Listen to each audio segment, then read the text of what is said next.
There are tons of recipes online for Benihana's hibachi style onion soup, and while some of them are decent, none of them are correct. Until today. In this video, I'm going to correct the record and show you how to make the soup using the exact ingredients and the exact method they use at all Benihana restaurants.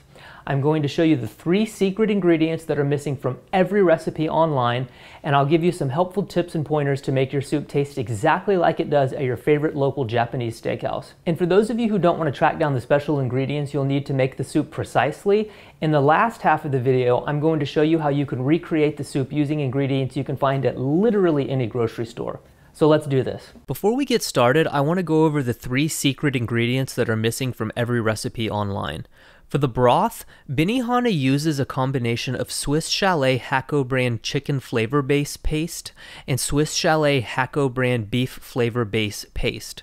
I'll include the links where you can find these exact products in the video description. And really quickly, I want to address one of the biggest complaints I've seen online from people attempting to make this soup at home. Why isn't the broth in the home version as clear as what I'm getting at the restaurant? The reason is because all the recipes online call for regular chicken or beef stock. And while Benihana uses a chicken and beef stock base for their soup, Swiss Chalet's stock base is actually a consommé base.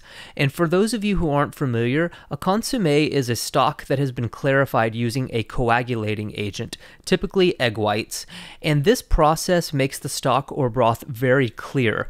So that's the reason why their soup is so much clearer than what you're able to make at home using just a regular unclarified stock or broth. The final secret ingredient is soybean oil. Benihana uses safflower oil on their teppanyaki flat tops, but for this soup they use soybean oil. You should be able to find it online or at most Asian grocery stores, but the best place I've found it is at Walmart, strangely enough. Just note, it's generally not stocked with the other cooking oils. It's usually found on the Hispanic food aisle on a bottom shelf. This bottle was a couple bucks. So now that we have our secret ingredients out of the way, let's dive into the recipe. It's really straightforward. It's just a broth that is simmered with caramelized vegetables, then strained, seasoned, and served with some garnishes. For our garnishes, we'll be using green onions, white button mushrooms, and French fried onions. For the mushrooms, because they're not actually cooked, we'll want to clean them before using. So wet a paper towel, wring out the water, and wipe down each mushroom. Trim any long stems, and slice as thinly as you can possibly get them. Some of the recipes I've seen online use really thick cuts on their mushrooms. Those things look like Soviet apartment blocks. They're huge. You want the mushrooms to be paper thin, so they almost dissolve when you eat them. Just try to cut your mushrooms as thinly as possible. Set aside in a covered container and keep in the refrigerator until you're ready to use. Next, we'll thinly slice some green onion. Once again, you want these slices to be very thin.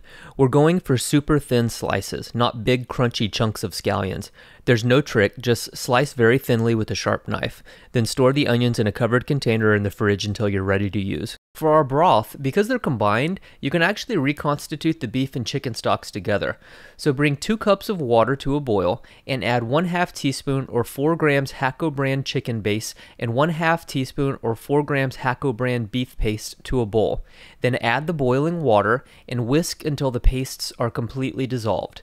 Then set your stock aside. Then to a medium stock pot, add 2 tablespoons soybean oil over medium heat until the oil is lightly shimmering. Add 4 lightly crushed whole cloves of garlic and saute until the garlic is browned. Don't allow your garlic to blacken as it will make your soup bitter. After your garlic is adequately browned, remove it from the pot and set aside. Then add 1 1/2 cup or 350 milliliter roughly chopped onion, 3/4 cup or 175 milliliter roughly chopped carrot, and 3/4 cup or 175 milliliter roughly chopped celery to the pot. Saute your vegetables, stirring frequently until they're nicely caramelized. Sauteing the vegetables brings out sweeter and more complex flavors and also gives the soup that roasted flavor that makes it so tasty. After the vegetables are nicely caramelized, add the garlic back to the pot and add the chicken and beef stock. Bring to a boil, reduce to a simmer, and simmer for approximately 3 minutes. After 3 minutes, add 6 cups or 1.4 liters of water, 2 teaspoons or 6 grams of kosher salt, and 1/2 teaspoon or 1.5 grams of whole peppercorns. Bring to a boil, then reduce to a very light simmer for 45 minutes. There's no need to simmer for longer than an hour, as the vegetables have given up all their flavor by then. After that point, they can actually start breaking down, imparting a bitter flavor and releasing small particles into the stock that can cloud it. The peak extraction time for vegetables in a simmering liquid is about 45 minutes to an hour. While the soup is simmering, I like to skim the oil and fat off the top of the broth. According to my sources, Benihana doesn't skim their broth, but I think it makes for a better looking final product, so I do, but it's completely optional. After 45 minutes, strain the soup through a fine mesh strainer, discarding the vegetables. Don't press the vegetables against your strainer as this could cloud your broth.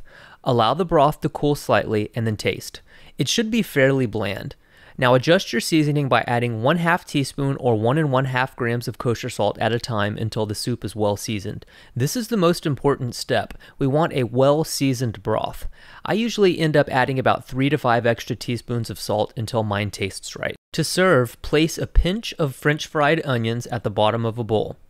Then add a few of your thinly sliced mushrooms and a pinch of green onions on top of the mushrooms. Then ladle the seasoned broth on top of the garnishes. And that's it. That is the exact recipe used at all Benihana restaurants. Now, if you're not interested in tracking down the exact ingredients they use at the restaurant, this is the method to make the soup using things you can find at any grocery store. It's not going to be exactly the same, but it's about 95% of the way there. The trick is not to use regular beef stock. You want to get Campbell's condensed beef consommé.